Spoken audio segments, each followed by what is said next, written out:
ಸೇರ್ತೀರಾ ಅಂತ ಹೇಳಿದ್ರು. ಅದು ಇದಾಗ್ಲ ನಾನು ಯೂಟ್ಯೂಬ್ ಅಲ್ಲಿ ನೋಡ್ಕೊಂಡು ಇಲ್ಲಿ ಬಂದ್ಮೇಲೆ ಒಂದ್ ವಿಸಿಟಿಗೆ ನನ್ಗೆ 75% ಹುಷಾರಾಗಿದೆ. ನಿಮ್ಗೆ ಆಪರೇಷನ್ ಮಾಡ್ಸ್ಕೊಳಕ್ಕೆ ಯಾಕೆ ಒಪ್ಪಲಿಲ್ಲ ನೀವು? ಅಲ್ಲಿ ಅವ್ರು ಹೇಳಿದ್ರು ಸರ್ ಅದು ಸಕ್ಸಸ್ ಆಗಲ್ಲ, ಮಾಡ್ತೀವಿ ಅದು ಸಕ್ಸಸ್ ಆಗಲ್ಲ, ಆದ್ರೂ ಆಗ್ಬೋದು ಆಗದಲ್ಲೇ ಇರ್ಬೋದು ಅಂತ ಹೇಳಿದ್ರು.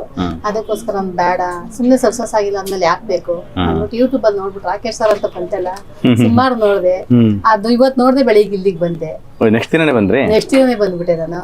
ಬಂದಾಗ ಒಂದು ಇಂಜೆಕ್ಷನ್ ಇದನ್ನ ಕೊಟ್ರು, ಅವಾಗ್ಲೇ ನಾನು ಫುಲ್ 75% ಹುಷಾರಾಗ್ಬಿಟ್ಟು. ಮತ್ತೆ ಮೊನ್ನೆ 2ನೇ ಸತಿ ಬಂದಾಗ ಅವಾಗ ಟ್ಯಾಬ್ಲೆಟ್ ಎಲ್ಲ ಕೊಟ್ರು, 90% ಹುಷಾರಾದೆ.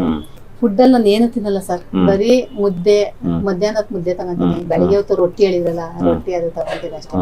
ಸಾಯಂಕಾಲ ನಾನು ಊಟ ಮಾಡಲ್ಲ ಜಾಸ್ತಿ. ಮತ್ತೆ ಜ್ಯೂಸ್ಗಳು, ಮತ್ತೆ ಕೂದಗುಂಬಕಾಯಿ, ನೆಲ್ಲಿಕಾಯಿ ಜ್ಯೂಸು, ಮತ್ತೆ ಹೆಸರುಕಾಳು, ಕಡಲೆಕಾಳು ಮಾತಿ ಕಟ್ಟಿದ್ದು, ಮತ್ತೆ ನೀವು ನಿಂಬೆಹಣ್ಣಿನ ಜ್ಯೂಸ್ ಹೇಳಿದ್ರಲ್ಲ ನಿಂಬೆಹಣ್ಣು ಅದನ್ನು ಕುಡಿತಾ ಇದ್ದೀನಿ. ಮತ್ತೆ ತೆಂಗಿನಕಾಯಿ ತಿಂತಾ ಇದ್ದೀನಿ, ವಾಲ್ನಟ್ಟು, ಕಡಲೆ ಬೀಜ ಅದೆಲ್ಲ ತಿಂತಾ ಇದ್ದೀನಿ ಸರ್. ಮತ್ತೆ ವಾಕಿಂಗ್ ಮಾಡ್ತಾ ಇದ್ದೀನಿ, ವಾಕಿಂಗ್ ಹೋಗ್ತೀನಿ, 10 ರೌಂಡ್ ಹೊಡ್ಕೊಂಬರ್ತೀನಿ ನಾನು ನಮ್ಮ ಮನೆಯವರು. ಮತ್ತೆ ಎಕ್ಸರ್ಸೈಸ್ ಮಾಡ್ತೀನಿ ಸರ್, ಎಲ್ಲ ಎಕ್ಸರ್ಸೈಸ್ ಮಾಡ್ತೀನಿ. ಇಲ್ಲಿಗೆ ಬಂದ್ಮೇಲೆ ಅವರು ಅಷ್ಟೊಂದು ಇದು ಮಾಡ್ಕೊಂಡು ಅಡಿಗೆ ಎಲ್ಲ ಮಾಡ್ತಾರೆ, ಎಲ್ಲ ಕೆಲಸ ನಾನೇ ಮಾಡ್ತೀನಿ. ಈಗ ಅಡಿಗೆ ಎಲ್ಲ ಮಾಡ್ತಾರೆ, ಮೆಟ್ಲು ಹತ್ತಾರೆ, ವಾಕಿಂಗ್ ಮಾಡ್ತಾರೆ.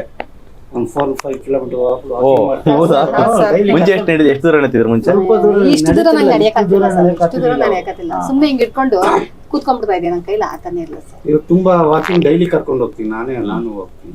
ನೀವು ಜೊತೆಗೆ ಹೋಗ್ತೀರಾ ಸರ್? 92 kg ಇದ್ದೆ, ಈಗ 82 kg ಆಗಿದೆ ಸರ್. ಯಾವ ಆಸ್ಪತ್ರೆಗೆ ಹೋಗ್ಬೇಡಿ, ಅಲ್ಲೋಗಿ ಎಲ್ಲ ಖರ್ಚು ಮಾಡಿ ಆಪರೇಷನ್ ಮಾಡಿಸಿ ಮೂಲೆ ಸೇರೋ ಬದಲು ಇಲ್ಲಿಗೆ ಬನ್ನಿ, ಡಾಕ್ಟರ್ ರಾಕೇಶ್ ಡಾಕ್ಟರ್ ತೋರಿಸಿ ಫುಲ್ ಪರ್ಮನೆಂಟ್ ಆಗಿ ಹುಷಾರಾಗ್ತೀರ ಅಂತ ನಾನು ಹೇಳಕ್ ಇಷ್ಟಪಡ್ತೀನಿ ಸರ್. ಬೇರೆ ಕಡೆ ಎಲ್ಲೂ ದುಡ್ಡು ಖರ್ಚು ಮಾಡಬೇಡಿ, ಇಲ್ಲಿಗೆ ಬನ್ನಿ ತೋರಿಸಿ, ತುಂಬಾ ಹುಷಾರಾಗ್ತೀರ ನೀವು.